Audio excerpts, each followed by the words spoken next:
Story 2. The Descent Under Iron Ridge by Reyes. This happened to me in late fall of 2020, just outside a little town in the Colorado Rockies, Iron Ridge. I'd never been the adventurous type, but my brother Leo was always pushing me to get out of my comfort zone. Our relationship had gotten distant over the years, and when he asked me to go hiking and camping for a weekend, I said yes more out of guilt than excitement. Leo knew every back trail, every hidden bend in the forest. On the second morning, he pointed out a gap in the hillside, barely visible through the spruce. "Old miners used to dig out here," he said. "I bet there are abandoned tunnels all over." He grinned, shifting his backpack. "Man, let's go see."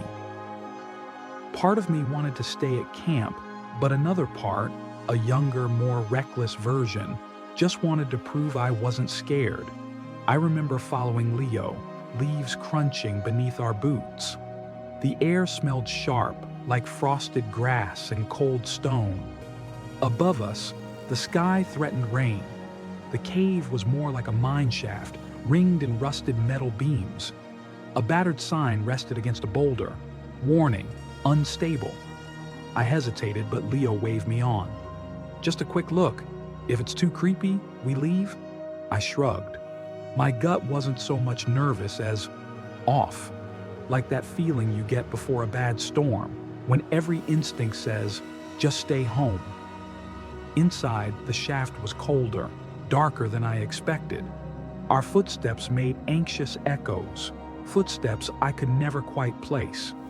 At first, it was just dirt and rocks, the skeleton of old supports, some graffiti long faded by time. We moved slowly. Leo's jokes grew quieter as we got further in. That's when I noticed scribbles, dates, initials, scratched into the beams. Some were decades old, some looked recent. About 30 yards in, the ground beneath my boots crunched in a new way. I knelt, brushing aside stones. There, half buried, was a yellowed photograph, blank on one side, the other showing the ghost of a smiling face. I handed it to Leo. He frowned, said, "That's weird," but pocketed it. Not 10 feet ahead, something caught my ear, a dry, dragging noise, like something heavy sliding over stone. I stopped cold. Leo heard it too. He turned and looked at me. We waited, barely speaking. The sound faded as suddenly as it had begun. Oddly, I felt relief and dread at the same time. Leo shrugged, said, "Probably a raccoon," but he looked uneasy. As we pressed on, the feeling of being watched became unavoidable. My stomach churned. I told myself it was just old mine nerves, but it lingered, growing stronger with every step. We reached the main chamber. A collapsed support beam hung at a crazy angle. Leo was fascinated. He started searching the ground for antique tools. I found myself drifting off, following the beam with my flashlight. That's when I noticed a patch of ground disturbed, as if something had been recently dug up. Again, that scraping noise. This time, closer. I spun, shining my light on a pile of rocks at the far edge of the room. Nothing moved. But as Leo spoke, I saw something that made my skin crawl. A set of boot prints, deep and fresh, much too new for an abandoned mine. I called Leo over, my voice thin. He knelt down, whistled. "Those weren't here yesterday." I stared at him. "You came here yesterday?" He shook his head. "Not me. But someone did. Or something." We stood, nervous laughter filling the silence. That's when the air shifted, thicker, stale. My heart hammered. Leo tried cracking another joke, but it was just noise. I wandered a few steps away, trying to force myself to relax. Maybe we'd imagined the noises, the prints. Maybe some teens had slunk in after dark. Then I heard breathing. Not mine, not Leo's. Heavy, ragged, it echoed softly off the chamber's walls. My gut twisted. Leo called out, "Hey, we're leaving. You need help?" The only reply, a faint scraping shuffle. We backed up. For a moment, the tension broke. A noise outside, maybe just a wind gust. Leo forced a laugh and insisted we'd wasted enough time. Relief filled me as we turned toward the entrance. That's when a rock rolled straight toward us from the darkness. It didn't come from above. It rolled as if pushed, deliberate, slow. Leo froze, flashlight flickering in his grip. My body was shaking. I could feel my heart in my throat, taste adrenaline. We stared into the black, every muscle ready to bolt. From behind the broken beam, a figure emerged, tall, dirty, not supernatural, human, maybe. Pale skin, sunken cheeks, clothed in shredded layers. His posture was bent and twitchy, eyes unfocused. He didn't speak. He just stared, and the silence was suffocating. Leo stepped forward, trying to sound brave. "Sir, are you okay? Are you stuck?" He got no answer. The man shifted, making a faint animal whimper. For a second, I wondered if he was injured or hiding something worse. Then, suddenly, he lunged, not at us, but toward the entrance. We stepped back instinctively, blocking his way.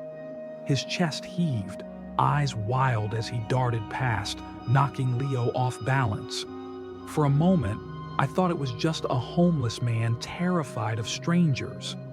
But the way he moved, the maddened look in his eye, my gut said something was wrong. He stopped just outside, turned, stared at us again. His breath steamed in the cold air. Then he did something that still makes my skin crawl. He raised a hand and pointed back inside, as if warning us away. He mouthed something, silent as stone. Leo just said, "What?" The man bolted, vanishing uphill into the trees. We didn't wait to follow. Inside, everything was quiet now. My heart was racing, sweat chilling my skin. Leo looked at me, brow furrowed. "We should go," he muttered. We hustled out. Every sound felt amplified. The crunch of our boots, our panting. It was nearly dusk, and the woods seemed colder, more hostile. As we reached the safety of the main trail, I looked back at the cave. Shadows bled out from the opening. We didn't talk much on the walk to camp. Leo, usually quick to joke, was silent the whole night. I lay awake for hours, replaying the man's expression, the desperate warning in his eyes. The photograph Leo pocketed. He tossed it into the campfire that evening, not saying a word. A week later, I tried to call the local authorities, maybe report what had happened, just to make sure that man was okay. The ranger on the line sounded tired. "People find things in those mines all the time," he said. "Best you forget it. Don't ever go back. I never did." Every time someone mentions Iron Ridge, I think about that moment, the pointing hand, the frantic warning, the boot prints. I wonder what the man had seen, what he was running from. I still hear the echo of that dragging sound in quiet rooms. Maybe it was just a broken soul, or maybe something else lurked deeper in the dark. I'll never know. Story 3. The Watchers in Marrow Pit by Cato. This was back in the spring of 2015. I had just moved to a tiny rural township in northern Pennsylvania for graduate school. Environmental biology, ironically enough. Most of my friends were still in the city, and being alone there was a strange, isolating shift. After a month of emails, field work, and solitary dinners, I got an invitation from my neighbor, Connie, a retired park ranger, to go spelunking in Marrow Pit. She said the cave was famous locally, but not for anything good. That should have tipped me off, but I was just grateful for company. We set out early, the trail winding through silent woods still stiff from winter. Connie kept up a constant stream of stories, missing hikers, strange calls over the radio. I brushed it off as local color. The cave itself was easy to miss, little more than a jagged crack below an outcrop frosted with old lichen. The entrance yawned like an open mouth, damp air rolling out in slow, cool waves. Connie went first, and I followed, my stomach tight with nerves I couldn't quite admit. Inside, I was struck by silence. It was different from any forest, even at night. My breathing felt loud, unnatural. Every scrape of my boots sounded like thunder. Deeper in, the walls were etched with claw-like marks, some ancient, some alarmingly fresh. The initial feeling was one of adventure. That didn't last. We spent some time exploring, taking notes, mapping corners. Connie was fascinated by a trickling underground stream, snapping pictures with her old phone. I waited further, following a glow from Connie's lamp. Somewhere in the gloom, a pebble fell, a faint plink, then silence. Connie laughed, called out, "Some critter, probably." But I felt the hairs rise on my arms. I found an old glove wedged into a crevice, not moldy, recent. I asked Connie about it, but she just shrugged. People lose things in here all the time. A few minutes later, I heard breathing, heavy, deliberate. It wasn't Connie.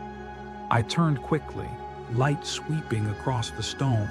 Nothing but shadows, but the sense of being watched grew stronger. My stomach twisted with inexplicable dread. At one point, Connie vanished around a bend. I heard her call, "Hey, check this out." But her voice sounded odd, distorted, almost like more than one person was murmuring in the dark. I hesitated, trying to convince myself I was overreacting. I tried to follow Connie's voice, but my footsteps seemed to echo forever.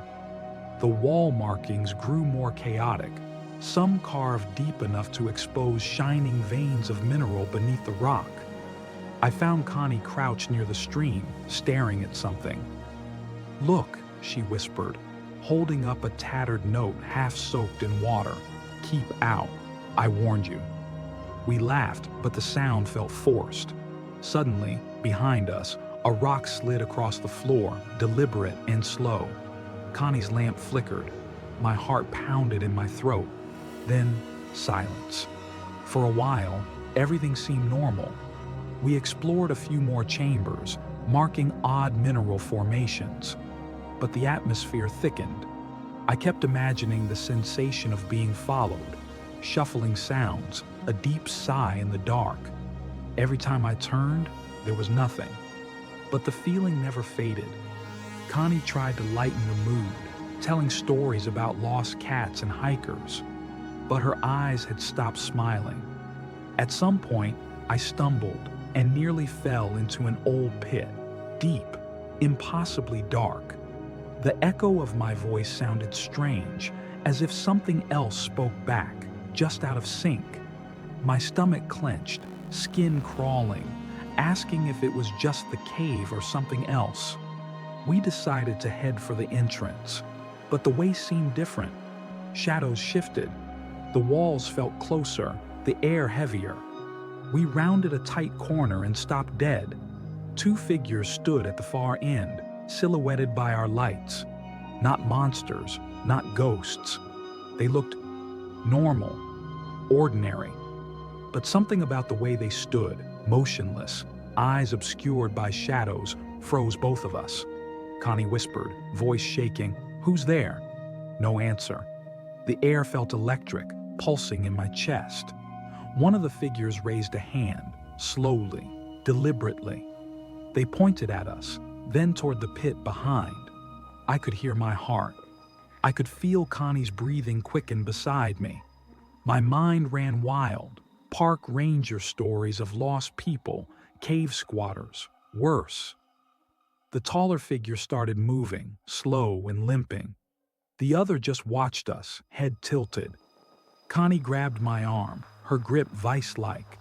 I felt a wave of primal fear, a sense that if we didn't act, something terrible would happen. Just as suddenly, both figures turned and disappeared into a side tunnel, footsteps echoing for what felt like forever. The silence that followed was enormous. I caught Connie's look, pure panic. We didn't wait. We bolted. The sprint to the entrance felt endless. My lungs burned, legs numb. The cave seemed longer. Every step echoed, reverberated, as if someone was chasing us. We burst into daylight, collapsed by the rocks, gasping. I scanned the woods, half expecting dark figures among the trees. But there was nothing, just the wind, the sound of distant traffic. Connie and I never spoke of Marrow Pit again. Sometimes she'd shake her head, mutter about cave dwellers or watchers. She moved away a year later. I stayed, but I never went near that cave. Local rumors grew after that. Strange sightings, missing pets, voices in the ground. The story changed every season, but the names were always the same. To this day, I have dreams of shadows watching from cracks in the stone. My stomach still clenches at the thought of being underground. I'll never know what we saw in Marrow Pit, and I'd rather not find out. Sometimes, the scariest thing in the dark is just another person, one who isn't supposed to be there. There are places on this earth that hide their secrets deep, places best left unvisited, and stories best left unfinished. Sometimes the deepest fear isn't what you see, but what you feel. The crawling doubt that someone or something is watching, waiting. If you have a true original horror story, a brush with the unknown, a memory that won't let you go, send it to be featured on Night Encounters. Email us at nightencountersstories@gmail.com. Remember, caves remember every secret, and some stories are best left at the mouth of darkness.